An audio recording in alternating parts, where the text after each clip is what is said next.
حویلی میں رات کے 12 بج چکے تھے۔ فارس اپنے دوستوں کے ساتھ بیٹھا تھا، لیکن اس کا ذہن مسلسل الجھا ہوا تھا۔ 12 بجے کے بعد وہ تمام کزنز اور دوستوں کو رخصت کر کے دلہن کے کمرے میں آ گیا۔ جب وہ کمرے میں داخل ہوا تو لاریب سرخ لباس میں گھونگھٹ اوڑھے بیٹھی تھی۔ گھونگھٹ کے لیے اس نے جالی کا ایک باریک سا دوپٹہ اوپر لیا ہوا تھا۔ جالی کے دوپٹے میں سے ہی اس کا حسن نمایاں ہو رہا تھا۔ اس جالی کے دوپٹے کے کنارے پہ لکھا ہوا تھا فارس کی دلہن۔ یہ عبارت پڑھ کے فارس کے چہرے پہ مسکراہٹ پھیل گئی۔ اس نے دلہن کا گھونگھٹ پلٹا تو لاریب کے حسن کو دیکھ کے حیران ہو گیا۔ حسن تو اس نے بہت دیکھا تھا، لیکن اس قدر دل موہ لینے والا حسن آج اس نے پہلی بار دیکھا تھا۔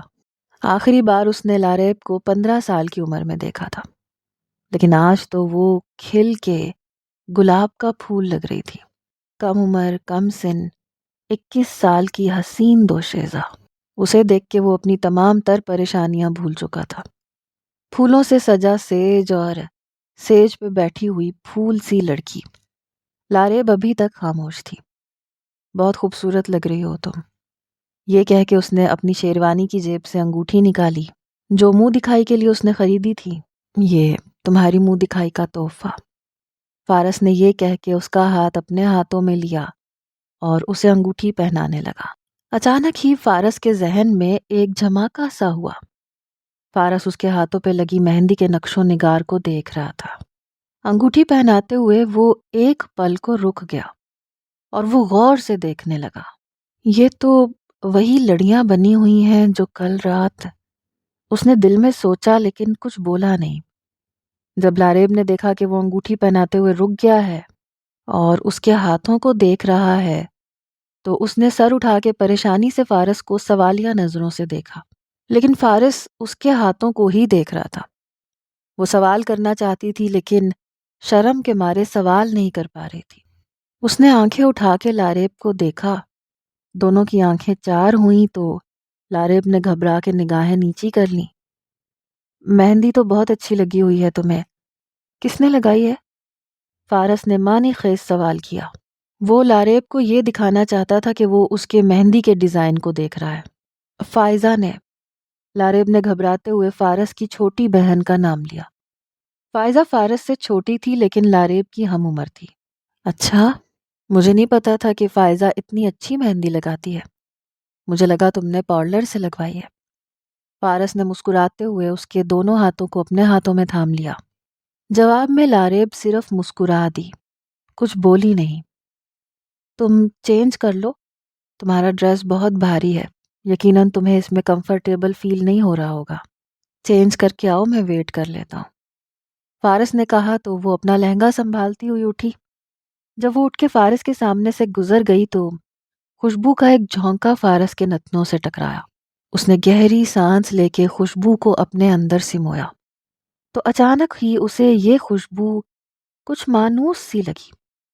تھوڑا سا ذہن پہ زور دینے کے بعد اسے یاد آ گیا کہ یہ وہی خوشبو ہے جو اس رات اس لڑکی کے وجود سے آ رہی تھی۔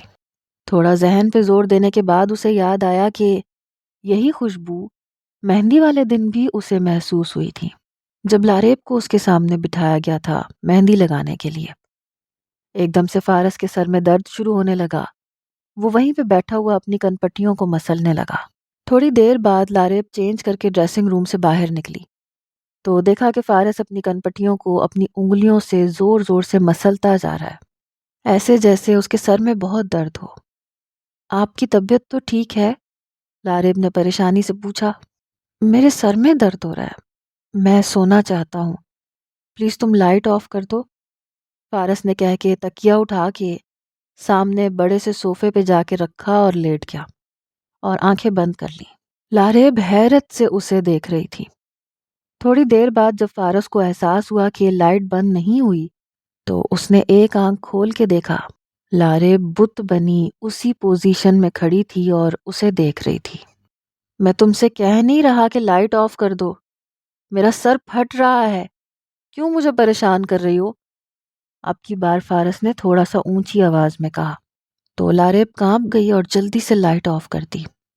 وہ سنبھلتی ہوئی بیڈ تک آئی اور بیڈ پہ لیٹ گئی۔ اس کو سمجھ نہیں آ رہا تھا کہ کیا ہو رہا ہے۔ کچھ دیر پہلے تو اس کا شوہر اس کے حسن کی تعریفیں کر رہا تھا، اور اچانک اس کو کیا ہو گیا جو وہ اتنے غصے میں آ گیا اور صوفے پہ جا کے سو گیا۔ اندھیرے کمرے میں لاریب کی آنکھوں سے آنسو بہنے لگے۔ اتنے دنوں سے وہ اس رات کے سپنے سجا کے بیٹھی ہوئی تھی کہ کب اس کا ملن اس کے پسندیدہ شخص سے ہوگا جسے وہ بچپن سے پسند کرتی آ رہی تھی۔ جب اسے پتا چلا کہ اس کا رشتہ فارس سے طے ہو گیا ہے تو اس کی خوشی کی کوئی انتہا نہیں تھی، اور اس کی خوشی دگنی ہو گئی جب اسے پتا چلا کہ فارس کو بھی اس رشتے پہ کوئی اعتراض نہیں۔ اگر وہ کمرے میں آتے ہوئے غصہ ہوتا تو وہ سمجھ جاتی کہ وہ شادی سے خوش نہیں ہے، لیکن وہ تو بہت اچھے موڈ میں کمرے میں داخل ہوا تھا۔ اس کے حسن کی تعریفیں کرتے ہوئے دیر تک اس کو دیکھتا رہا، اس کے ہاتھوں کو دیکھتا رہا۔ اچانک کیا ہو گیا تھا اس کی سمجھ سے باہر تھا۔ دونوں کو کافی دیر تک نیند نہیں آئی تھی، دونوں ہی سوچوں میں متغرق تھے۔ پھر پتہ نہیں کب نیند کی دیوی ان پر مہربان ہو گئی، کیونکہ وہ دونوں ہی بہت تھکے ہوئے تھے۔ صبح جب لاریب کی آنکھ کھلی تو دیکھا کہ فارس کمرے میں موجود ہی نہیں ہے۔ پتہ نہیں وہ کس وقت کمرے سے باہر چلا گیا تھا۔ تھوڑی دیر کے بعد ملازمہ نے دروازہ کھٹکھٹایا۔ اندر آئی تو ایک نظر سیدھا صوفے پہ گئی جہاں پہ تکیہ اور کمفرٹر رکھا ہوا تھا۔ ملازمہ نے ایک نظر صوفے کو دیکھا، پھر لاریب کو دیکھا۔ لاریب شرمندہ سی ہو گئی۔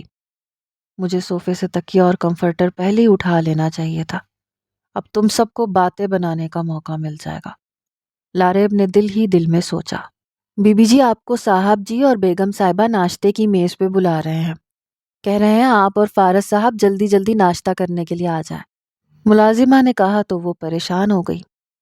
اچھا ٹھیک ہے تم جاؤ۔ لاریب چاہتی تھی کہ ملازمہ جلدی سے یہاں سے چلی جائے، کیونکہ وہ اپنے چہرے کے تاثرات چھپانے میں ناکام ہو رہی تھی۔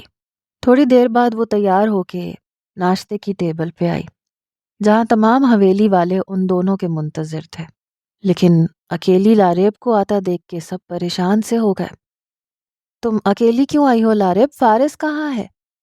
اس کے چچا گلشیر بلوچ نے سوال کیا تو وہ اپنا دوپٹہ درست کرتے ہوئے بیٹھ گئی۔ اب دل میں جواب سوچ رہی تھی، کیا ہوا فارس ابھی تک سو رہا ہے کیا؟ وہ تو اتنی دیر تک نہیں سوتا۔ اس کی پھپھو آسیہ بیگم نے کہا، کیا ہوا تمہارا چہرہ مرجھایا ہوا کیوں لگ رہا ہے، اور تم نے زیور کیوں نہیں پہنے؟ ارد گرد سے اس قسم کے سوالات شروع ہو گئے تھے۔ اس کی پریشانی میں اضافہ ہو رہا تھا۔ ناشتے کی میز پہ بیٹھا ہوا ہر شخص اس سے طرح طرح کے سوال کر رہا تھا۔ ان میں خاندان کی عورتیں جو کہ اس کی پھپھو تھیں، خالائیں تھیں، چاچیاں تھیں، اس کی کم عمر کزنز تھیں۔ کیا ہو گیا تم سب لوگوں کو؟ تم لوگوں نے سوالات کی بوچھاڑ شروع کر دی، اس کو سکون سے ناشتہ تو کرنے دو، فریدہ بیگم نے معاملے کو بھانپتے ہوئے کہا۔ انہیں فارس کی کہی ہوئی کل والی بات یاد آئی۔ وہ پریشان ہو گئی۔ چاچی میرا ناشتہ کمرے میں بھجوا دیں، میری طبیعت ٹھیک نہیں ہے، لاریب کہتے ہوئے فوراً سے اٹھ کے کھڑی ہوئی اور تیزی سے اپنے کمرے کی جانب چلی گئی۔ ناشتے کی میز پہ چہمگوئیاں شروع ہو چکی تھیں۔ لاریب تیزی سے اندر آئی، اپنا دوپٹہ کھینچ کے اتارا، بالوں سے کیچر نوچ کے پھینکا۔ جوڑے میں بندھے ہوئے بال ایک دم سے شانوں پہ پھیل چکے تھے۔ ڈریسنگ ٹیبل کے سامنے آ کے اس نے ٹیشو پیپر سے اپنی لپسٹک مٹا ڈالی اور اپنا عکس آئینے میں دیکھنے لگی۔ کتنی خوبصورت ہوں میں، ایسے کیسے میرا شوہر مجھے پہلی ہی رات چھوڑ کے جا سکتا ہے؟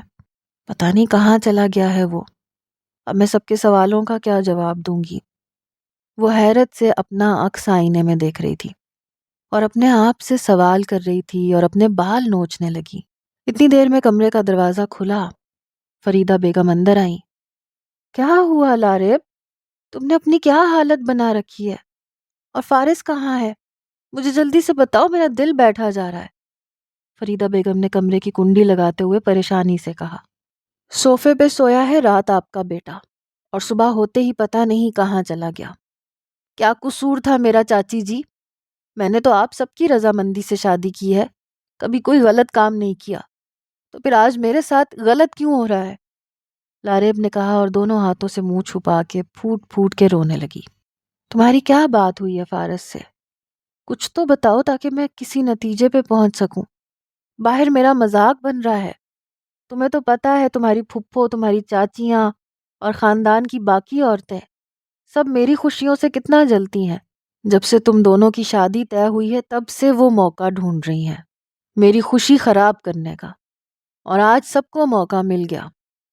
میں تمہیں اور اپنے بیٹے کو ایک ساتھ خوش و خرم دیکھنا چاہتی ہوں. اب مجھے بتاؤ کیا کہا ہے اس نے تم سے؟ لاریب نے رات والا سارا واقعہ فریدہ بیگم کے گوش گزار کیا. جس بات کا ڈر تھا وہی ہوا. فریدہ نے آہستہ آواز میں کہا، لیکن لاریب نے سن لیا تھا. کس بات کا ڈر؟ بتائیں مجھے، لاریب نے پریشانی سے پوچھا. اچھا میری بات سنو. شادی سے ایک رات پہلے کیا تم حویلی سے باہر نکلی ہو یا کسی سے ملنے گئی تھی؟ اور پھر کیا تم فارس سے ٹکرائی ہو؟ لاریب کو فریدہ بیگم کا عجیب و غریب سوال سمجھ میں نہیں آ رہا تھا. یہ آپ کیسے سوال کر رہی ہیں مجھ سے؟ مجھے کوئی بات آپ کی سمجھ میں نہیں آ رہی. لاریب نے کہا تو فریدہ خاموش ہو گئی. نہیں کچھ نہیں، تم آرام کرو، میں فارس کو فون کرتی ہوں. پتہ نہیں کہاں چلا گیا. فریدہ بیگم یہ کہہ کے کمرے سے باہر چلی گئیں تو وہ بیڈ پہ گرنے کے سے انداز میں لیٹ گئی.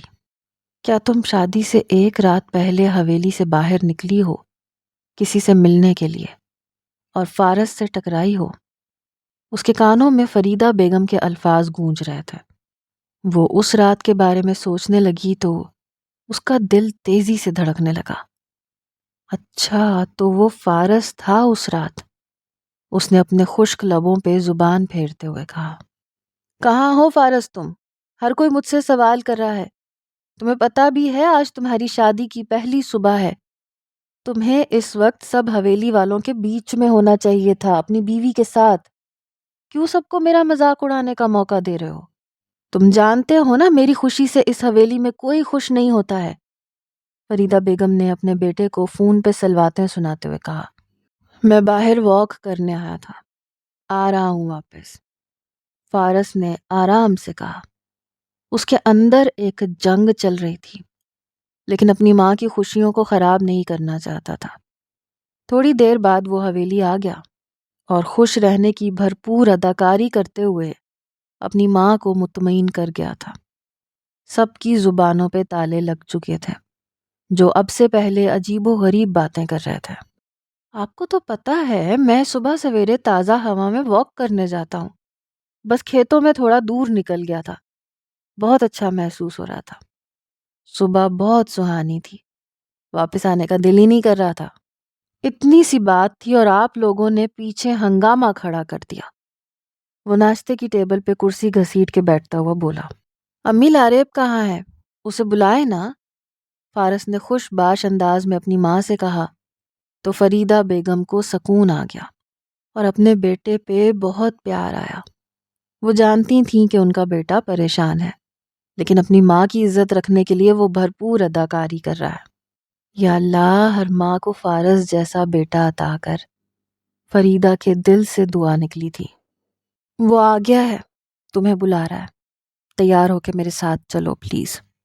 جیسے فارس نے میری بات کا بھرم رکھا ہے تم سے بھی میں یہی توقع کرتی ہوں، اور تم دونوں کے بیچ میں جو چل رہا ہے میں اسے سلجھانے کی کوشش کرتی ہوں. چلو میرے ساتھ. فریدہ بیگم نے کہا تو لاریب نے ان کی بات مان لی. بابا میں آج ہی شہر والے بنگلے میں شفٹ ہونا چاہتا ہوں. مجھے وہاں اپنا بزنس اسٹارٹ کرنا ہے اور میں آج شام کو ہی شہر کے لیے نکلوں گا. لاریب کے ساتھ آپ پلیز تمام انتظامات کروا دیں. اتنے دن سے گاؤں میں رہ رہا ہوں، بور ہو گیا ہوں. تھوڑا لاریب کو بھی گھما پھرا لوں گا وہاں پہ. فارس نے دیسی گھی سے بنے ہوئے پراٹھے کھاتے ہوئے نوالا توڑتے ہوئے کہا. اتنی جلدی؟ چلو اگر تمہاری یہی خواہش ہے تو یہی صحیح. تم دونوں وہاں چلے جاؤ، پھر میں اور فریدہ کچھ دن بعد وہاں آ جائیں گے. گلشیر بلوچ نے کوئی اعتراض نہیں کیا تھا. وہ بس اپنے بیٹے کا ہنستا بستا گھر دیکھنا چاہتے تھے. وہ جانتے تھے کہ اگر وہ فارس کی بات سے اتفاق نہیں کریں گے تو اس کا دل ٹوٹ جائے گا. جیسے فارس نے ان کی ہر بات مانی تھی اسی طرح وہ فارس کی بھی ہر خواہش پوری کرنا چاہتے تھے. لاریب کو خوف محسوس ہو رہا تھا. اصولاً تو اسے خوش ہونا چاہیے تھا کہ وہ اکیلے اپنے شوہر کے ساتھ شادی کے پہلے ہی دن شہر میں رہنے کے لیے جا رہی تھی، لیکن وہ خوش نہیں تھی۔ پتہ نہیں اچانک سے فارس نے یہ فیصلہ کیوں کیا تھا۔ اسے لگ رہا تھا کہ وہ حویلی میں ہی زیادہ محفوظ ہوگی، جو بات بگڑی ہوئی ہے حویلی میں بن جائے گی۔ لیکن شہر جا کے تو بنی ہوئی بات بھی اسے بگڑتی نظر آ رہی تھی۔ فریدہ ان دونوں کو دعاؤں کے سائے تلے رخصت کر رہی تھی۔ وہ دونوں گاڑی میں بیٹھنے کے لیے تیار تھے کہ اچانک لاریب کو یاد آیا کہ وہ اپنی چادر لینا بھول گئی ہے۔ نوری، میری چادر لے آؤ اوپر پرانے کمرے سے، لاریب نے نوری کو ہدایت کی۔ نوری فوراً سے چادر لینے چلی گئی۔ پرانے کمرے سے مطلب تھا کہ شادی سے پہلے جو اس حویلی میں لاریب کا کمرہ تھا۔ تھوڑی دیر بعد نوری چادر لے کے آئی تو لاریب نے وہ چادر اوڑھ لی۔ اس چادر کو دیکھ کر تو فارس اپنے حواس کھونے لگا۔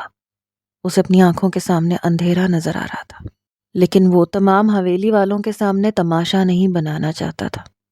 اس نے بہت مشکل سے اپنے جذبات قابو میں کیے اور لاریب کو گاڑی میں بیٹھنے کا اشارہ کیا۔ ڈرائیور گاڑی سٹارٹ کر چکا تھا۔ فارس آگے والی سیٹ پہ بیٹھ گیا اور لاریب پیچھے بیٹھ گئی۔ تھوڑی دیر پہلے جو فارس کا منہ حویلی والوں کے سامنے خوشگوار تھا، گاڑی چلنے کے بعد لاریب کو محسوس ہوا کہ فارس اپنے غصے پہ ضبط کیے ہوئے ہے۔ نہ جانے یہ شہر جا کے میرے ساتھ کیا کرے گا۔ لاریب دل ہی دل میں اپنے آپ سے باتیں کر رہی تھی اور گھبرا رہی تھی۔ فارس سے بات کرنے کی تو اس کو ہمت ہی نہیں تھی۔ وہ پڑھی لکھی باشعور لڑکی تھی، لیکن اس موقع پہ آ کے اس کی عقل نے بھی کام چھوڑ دیا تھا۔ اس نے شوہر کے غصے اور بیویوں کے خوف کے بارے میں قصے سن رکھے تھے، لیکن آج پہلی بار اس کیفیت سے گزر رہی تھی۔ شہر والا گھر آ گیا تھا۔ فارس تیزی سے نیچے اترا اور زور سے اس نے گاڑی کا دروازہ بند کیا۔ اس نے لاریب کا دروازہ کھولنے کی بھی زحمت نہیں کی تھی۔ وہ بہت غصے میں تھا، لیکن ڈرائیور کے سامنے تماشا نہیں بنانا چاہتا تھا۔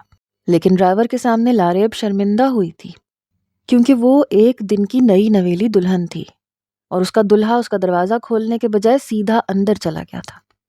ڈرائیور نے نیچے اتر کے لاریب کا دروازہ کھولا۔ ڈرائیور اپنے سرونٹ کوارٹر میں جا چکا تھا اور لاریب لڑکھڑاتے ہوئے قدموں کے ساتھ گھر کے اندر داخل ہوئی۔ لاریب ٹی وی لاؤنج میں داخل ہوئی تو دیکھا کہ صوفے پہ نیم دراز، ٹیبل پہ ٹانگ رکھنے کے انداز میں فارس بیٹھا ہوا ہے۔ اس کے چہرے کے تاثرات بتا رہے تھے کہ وہ کس قدر غصے میں ہے۔ لاریب کو اس کے غصے سے خوف آ رہا تھا۔ وہ اس کا سامنا نہیں کرنا چاہتی تھی۔ جلدی سے اس نے کمرے کی جانب دیکھا اور تیزی سے کمرے کی طرف قدم بڑھانے لگی کہ فارس ایک جھٹکے سے کھڑا ہوا اور اس کا راستہ روک لیا۔ بتاؤ مجھے کس سے ملنے گئی تھی اس رات؟ فارس نے دونوں کاندھوں سے اسے زور سے جھنجھوڑتے ہوئے پوچھا تو اس کی روح تک لرز گئی۔ کون سی رات؟ مجھے کچھ نہیں پتا آپ کیا کہہ رہے ہیں۔ لاریب کے الفاظ اس کا ساتھ نہیں دے رہے تھے۔ یہ چادر تمہاری ہی ہے نا؟ تم مجھے بے وقوف نہیں بنا سکتی ہو۔ یہی چادر اوڑھ رکھی تھی تم نے اس رات۔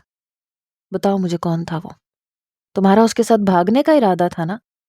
وہ تو میں بیچ میں آ گیا تو تم حویلی سے باہر جانے کے بجائے حویلی کے اندر گھس گئی۔ فارس کے ہاتھوں کی گرفت اس کے کاندھوں پہ مزید مضبوط ہوئی۔ چھوڑے، مجھے درد ہو رہا ہے۔ لاریب نے اپنا آپ چھڑوانا چاہا، لیکن فارس کا اسے چھوڑنے کا کوئی ارادہ نہیں تھا۔ مجھے اپنے سوال کا جواب چاہیے، ورنہ میں سوچ سوچ کے پاگل ہو جاؤں گا اور اپنے ساتھ کچھ کر بیٹھوں گا۔ ماں باپ کی عزت کا خیال نہیں ہوتا تو میں تمہیں حویلی میں ہی زندہ گاڑ دیتا۔ میں تو ایسے رسم و رواج کے خلاف تھا، لیکن آج احساس ہو رہا ہے کہ جب عزت پہ کوئی وار کرتا ہے تو انسان کو کچھ سمجھ میں نہیں آتا، جیسے کہ مجھے اب سمجھ میں نہیں آ رہا۔ اس کی آنکھیں غصے سے سرخ ہو چکی تھیں۔ وہ پھٹی پھٹی آنکھوں سے فارس کی آنکھوں میں ہی دیکھ رہی تھی۔ اس سے کوئی جواب نہیں بن پا رہا تھا۔ مجھے کسی رات کے بارے میں کچھ نہیں پتا جس کا آپ ذکر کر رہے ہیں۔ لاریب نے اپنے آپ کو چھڑوا کر وہاں سے بھاگنا چاہا، لیکن فارس نے ایک بار پھر سے اس کا ہاتھ پکڑ کے اسے روک لیا۔ سچائی سے بھاگنے تو نہیں دوں گا تمہیں۔ قسم کھا کے کہو کہ تم اس رات کے بارے میں کچھ نہیں جانتی۔ فارس نے اس کا ہاتھ پکڑ کے اپنے سر پہ رکھ لیا۔ وہ اسے اپنی قسم کھانے کا کہہ رہا تھا۔ سچائی سننے کے بعد بھی آپ کو سکون نہیں آئے گا۔ وہ اپنے سر سے اس کے ہاتھ کو ایک جھٹکے سے پیچھے کرتے ہوئے کہنے لگی، مطلب تم سب جانتی ہو اس رات کے بارے میں۔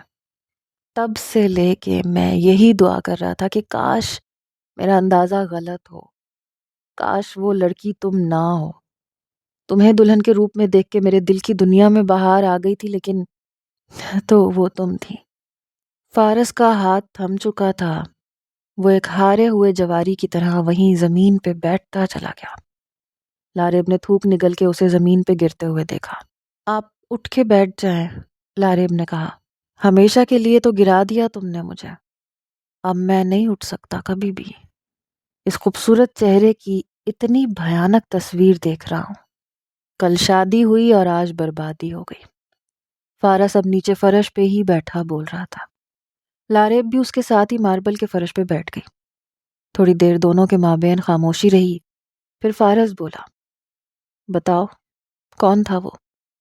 بہت ہمت کر کے ایک بار پھر سے فارس نے وہ سوال پوچھا جس کا جواب اسے پچھلے 2 دن سے مل کے نہیں دے رہا تھا۔ یہ مت پوچھیں کہ کون تھا وہ، یہ پوچھیں کہ کون تھی وہ۔ لاریب نے تھی پہ زور دیتے ہوئے کہا تھا۔ پوری حویلی کو دلہن کی طرح سجایا گیا تھا۔ فارس نے ایک نظر حویلی کو دیکھا جو رات کے اندھیرے میں چاند کی طرح جگمگا رہی تھی۔ وہ سگریٹ سلگانے کے لیے چھت پہ آ گیا۔ وہ کافی سمجھدار انسان تھا، اسے یہ بات پسند نہیں تھی کہ وہ اپنے گھر والوں کے سامنے بیٹھ کے سگریٹ پیے، لیکن امریکہ میں رہ کر اسے سگریٹ نوشی کی عادت ہو گئی تھی۔ عادت کے ہاتھوں مجبور ہو کے وہ چھت پہ چلا آیا۔ اچھی خاصی سردی تھی، لیکن اسے اتنی محسوس نہیں ہو رہی تھی کیونکہ وہ امریکہ کی سرد راتوں کو جھیل کے آیا تھا، اور اس کی بنسبت اسے پاکستان کی سرد راتیں نارمل لگ رہی تھیں۔ ورنہ اگر اس کی اماں جان اسے اتنی سردی میں چھت پہ دیکھ لیتی تو ضرور نیچے آنے کا کہتی، کیونکہ وہ نہیں چاہتی تھیں کہ ان کا اکلوتا بیٹا جس کی آج مہندی تھی وہ شادی سے پہلے ہی سردی کی وجہ سے بیمار پڑ جائے۔ وہ چھت پہ چہل قدمی کرتا ہوا سگریٹ کے کش پہ کش لگائے جا رہا تھا کہ اچانک اسے کچھ گرنے کی آواز سنائی دی۔ وہ تھوڑا سا پریشان ہوا کیونکہ اس وقت حویلی کے تمام مکین اور ملازم سو رہے تھے۔ وہ اکیلا ہی شاید جاگ رہا تھا۔ گاؤں میں جلدی سونے کا رواج تھا اور اب تو 1:30 بج رہے تھے۔ اس کے لیے رات 1:30 بجے تک جاگنا ایک نارمل روٹین والی بات تھی، لیکن گاؤں والوں کے لیے یہ آدھی رات سے بھی زیادہ کا وقت ہوتا تھا۔ حویلی والے سب 11 بجے سو چکے تھے۔ وہ تھوڑا سا پریشان ہوا کیونکہ شادی والا گھر تھا اور اس کے والد صاحب نے اسے خاص تاکید کی تھی کہ شادی والے گھر میں اکثر دشمنیاں جنم لیتی ہیں اور پرانے دشمن دلہے یا دلہن کو خطرہ پہنچانے کے لیے اقدامات کرتے ہیں۔ اس لیے اس کے والد صاحب نے اسے اس معاملے میں ہوشیار رہنے کو کہا تھا۔ وہ گول زینہ عبور کرتا ہوا نیچے آ رہا تھا۔ اسے لگ رہا تھا کہ آواز یہیں کہیں سے آئی ہے۔ چھت کی طرف جو گول زینہ جاتا تھا وہ حویلی کے رہائشی حصے سے تھوڑا سا دور تھا۔ اس وقت کوئی بھی اس طرف نہیں آتا تھا۔ نیم اندھیرے میں وہ آہستہ آہستہ سیڑھیاں اترتا آ رہا تھا۔ اسے اپنے آپ پہ پچھتاوا ہوا کیونکہ اس کے والد صاحب نے اسے خاص تاکید کی تھی کہ پسٹل ہمیشہ اپنے ساتھ رکھے۔ گاؤں میں رواج تھا کہ دلہے کے ہاتھ میں ہمیشہ کوئی نہ کوئی ہتھیار دیا جاتا تھا کیونکہ دشمنوں کا خاص ٹارگٹ دولہا ہوتا ہے۔ دشمن انتظار کرتے ہیں کہ گھر میں کوئی شادی ہو اور دلہے کو تکلیف پہنچائی جائے تاکہ سب کو تکلیف ملے۔ وہ پچھلے 6 سال سے امریکہ میں رہ رہا تھا، لیکن پھر بھی اسے یہاں کے خمیر میں گوندھا گیا تھا۔ اسے اپنے گاؤں سے، اپنے لوگوں سے محبت تھی، اسے اپنے اصولوں سے محبت تھی۔ آخری سیڑھی پر آ کر اسے اندازہ ہوا کہ کوئی خوشبو کا جھونکا یہاں سے گزرا ہے۔ اسے یہ خوشبو مانوس سی لگی تھی۔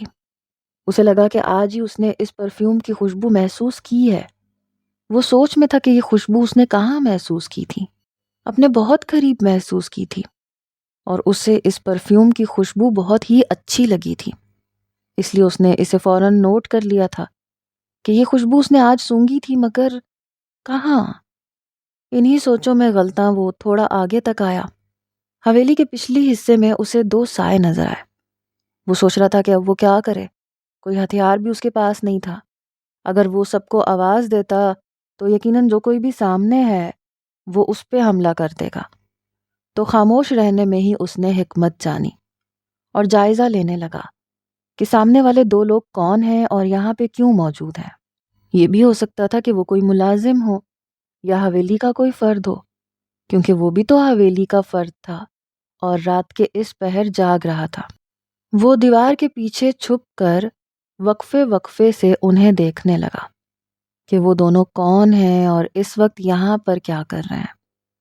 تو تھوڑی ہی دیر میں اسے اندازہ ہو گیا تھا کہ وہ دونوں مرد نہیں تھے، ان میں سے ایک مرد تھا اور ایک عورت تھی جو چادر میں تھی، لیکن اسے اس وقت صرف سیاہ سائے نظر آئے، اس کے سوا کچھ نظر نہیں آ رہا تھا۔ بس اتنا اندازہ ہو رہا تھا کہ ایک مرد ہے اور چادر میں ایک عورت ہے۔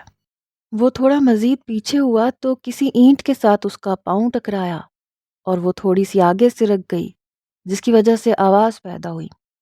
تو وہ دونوں سائیڈ پہ چونک گئے۔ ان میں سے جو مرد کا سایہ تھا وہ آواز سن کے تیزی سے وہاں سے بھاگ گیا، لیکن جو عورت کا سایہ تھا وہ تھوڑی دیر کنفیوز ہو کے وہیں کھڑا رہا۔ وہ جو کوئی بھی تھی خوفزدہ ہو گئی تھی اور سوچ رہی تھی کہ کہاں جائے، اور جو اینٹ گرنے کی آواز آئی ہے وہ کہاں سے آئی ہے۔ پھر بھی اسے یہاں سے فرار ہونا تھا۔ اس نے ہمت کی اور آگے بڑھی۔ فارس اب بہت غور سے اسے دیکھ رہا تھا۔ وہ سمجھ چکا تھا کہ یہ کوئی عورت ہی ہے، اس لیے اسے خوف نہیں آ رہا تھا۔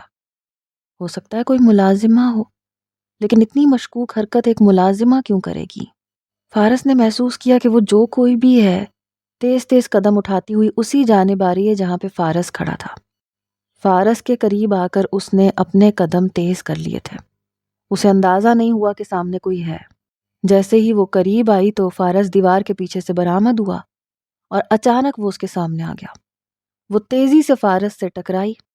صرف وہ لڑکی ہی فارس سے نہیں ٹکرائی بلکہ اس کے وجود سے اٹھنے والی وہ مانوس سی خوشبو بھی فارس کو محسوس ہوئی۔ یہ بس 1 منٹ سے بھی کم کا دورانیہ تھا جب وہ اس سے ٹکرائی تھی۔ موبائل اس کے پاس نہیں تھا، لیکن سگریٹ سلگانے کے لیے جو لائٹر اس کے پاس تھا اس نے فوراً جیب سے وہ جلایا۔ تھوڑی سی روشنی اندھیرے میں وجود میں آئی۔ وہ جو کوئی بھی تھی اس نے چہرے پہ نقاب کیا ہوا تھا، اوپر چادر اوڑھی ہوئی تھی۔ فارس اتنا ہی دیکھ سکا کہ بلوچی طرز کی ایک خاص چادر تھی جو بہت مختلف تھی اور سیاہ رنگ کی تھی، جس پہ نقش و نگار بنے ہوئے تھے۔ اس 1 منٹ سے بھی کم دورانیے میں وہ صرف اس کی خوشبو کو محسوس کر پایا تھا، اس کی شال کو دیکھ پایا تھا اور شال کو سنبھالتے ہوئے مہندی لگے ہاتھ۔ وہ لڑکی رکی نہیں تھی، گھبرا کے تیزی سے وہاں سے اندر کی جانب بھاگی تھی۔ فارس تھوڑی دیر تو حواس باختہ وہاں کھڑا رہا۔ اسے یہ منظر سمجھنے میں مشکل پیش آ رہی تھی کہ آخر چل کیا رہا تھا۔ اتنے میں اسے ہوش آیا کہ اسے اس لڑکی کا پیچھا کرنا چاہیے اور دیکھنا چاہیے کہ وہ لڑکی کہاں جا رہی ہے۔ وہ حویلی کے اندر جا رہی ہے یا حویلی سے باہر کی کوئی لڑکی ہے، کیونکہ یہ جاننا اس کے لیے بہت ضروری تھا۔ لیکن دیر ہو چکی تھی، وہ لڑکی جا چکی تھی۔ ایک اندازہ جو اس نے لگایا تھا وہ یہ تھا کہ وہ لڑکی حویلی سے باہر کی نہیں بلکہ وہ حویلی کے اندر کی ہی ہے، یعنی وہ اس گھر کی ہی کوئی لڑکی تھی۔ اس کے گھر کی لڑکی آدھی رات کو کسی مرد سے ملنے کے لیے مشکوک حلیے میں وہ تانے بانے بننے لگا۔ اس کی جگہ اگر حویلی کا کوئی اور لڑکا ہوتا تو یقیناً اس وقت ہنگامہ برپا کر چکا ہوتا، تمام حویلی والوں کو نیند سے بیدار کر کے حقیقت بتا چکا ہوتا، پوری حویلی کی لڑکیوں کی تلاشی لے چکا ہوتا، اور جس پہ شک ہوتا اسے جان سے مار بھی چکا ہوتا اب تک۔ لیکن یہ کوئی اور لڑکا نہیں تھا، یہ فارس بلوچ تھا۔ وہ پہلے ہی اس قتل و غارت اور ان فرسودہ رسم و رواج کے خلاف تھا اور ان کے خلاف آواز اٹھانے کی کوشش کرنا چاہتا تھا۔ وہ ان لوگوں میں سے نہیں تھا جو عورت کو غیرت کے نام پہ فوراً سے قتل کرنے پہ تل جاتے ہیں۔ وہ ہر کسی کو اپنی بے گناہی ثابت کرنے کے لیے صفائی کا موقع دینے والوں میں سے تھا، لیکن آج اسے اپنے بنائے ہوئے اصولوں پہ عمل کرنا بہت مشکل لگ رہا تھا۔ وہ لڑکی اس کی حویلی کی لڑکی تھی اور ایک پل کو تو جیسے کسی نے اس کی غیرت کو جھنجھوڑ دیا تھا۔ وہ تھا بھی تو ایک مشرقی مرد، وہ وہاں جا کے بھی اپنے آپ کو بدل نہیں پایا تھا۔ اس نے اپنا غصہ ضبط کیا اور حکمت عملی سے کام لینے کی کوشش کی۔ حویلی کے اطراف اور اندر کا جائزہ لینے کے بعد وہ اپنے کمرے میں چلا گیا سونے کے لیے، لیکن کافی دیر تک جاگتا ہی رہا اور اس منظر کے بارے میں ہی سوچتا رہا جو تھوڑی دیر پہلے اس نے دیکھا تھا۔ کون تھی وہ؟ میری کوئی کزن، میری کوئی بہن، یا میری ہونے والی بیوی؟ وہ اٹھ بیٹھا اور اپنی کنپٹیوں کو اب مسلتا جا رہا تھا اپنی انگلیوں سے۔ رات آنکھوں ہی آنکھوں میں کٹ گئی۔ فجر کی اذان پہ اسے نیند آ گئی اور وہ دن چڑھے تک سوتا رہا۔